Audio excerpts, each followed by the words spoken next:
আসসালামু আলাইকুম বন্ধুরা, সবাই কেমন আছেন? আশা করি সবাই ভালো আছেন।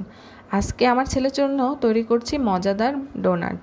আমার মনে হয় সব বাচ্চাদেরই ডোনাট খুব পছন্দের। তো ডোনাট তৈরি করার জন্য আমি এখানে ময়দা ব্যবহার করছি। আপনারা চাইলে আটাও ব্যবহার করতে পারেন। এখানে আমি 1.5 কাপ পরিমাণ ময়দা নিচ্ছি। তো ময়দার সাথে আমি লবণ দিয়ে নিব, আর দিব 1/2 কাপ চিনি, আর দিচ্ছি সামান্য একটু বেকিং পাউডার, আর দিয়ে নেব ইস্ট আমি এখানে 1.5 চা চামচ ইস্ট ব্যবহার করেছি। এখন দিয়ে নেব 1/2 কাপ কুসুম গরম লিকুইড দুধ, আর দিব একটি ডিম। এই সবগুলো উপকরণ একসাথে মাখিয়ে নেব।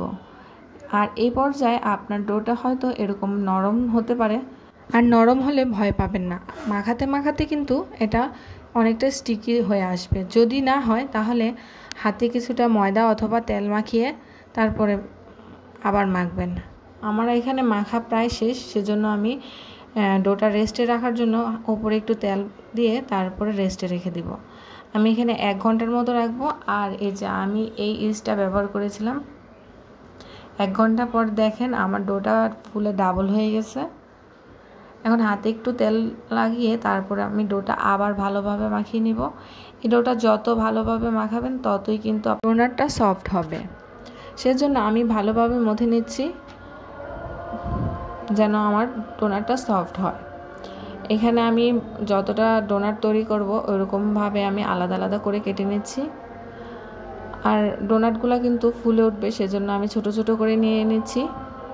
আর আমি ডোনাট তৈরি করার জন্য কোনো বেলুন ব্যবহার করব না, আমি এভাবে হাত দিয়ে চেপে চেপেই তৈরি করে ফেলব।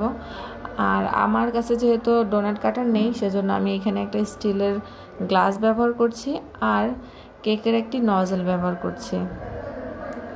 আপনারা চাইলে ডোনাট কাটার ব্যবহার করতে পারেন, অথবা আমার মতো এরকম স্টিলের গ্লাস অথবা বাটি দিয়ে কেটে নিতে পারেন।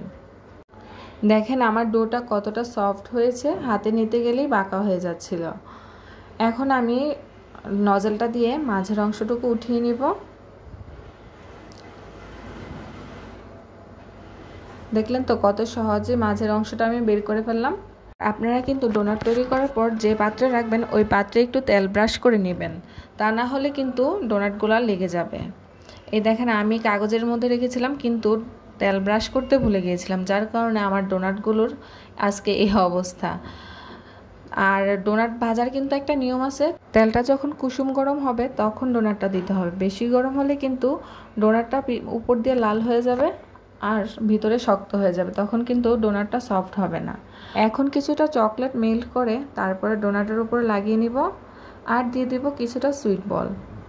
তো বন্ধুরা, তোমাদের কাছে যদি আমার ভিডিওটা ভালো লাগে প্লিজ লাইক সাবস্ক্রাইব করার অনুরোধ রইল। তোমরা হয়তো আমার ছেলের রিঅ্যাকশন দেখে বুঝতে পারছো আমার ডোনাটটা কতটা সফট আর কতটা ইয়াম্মি হয়েছে। Tata, bye bye.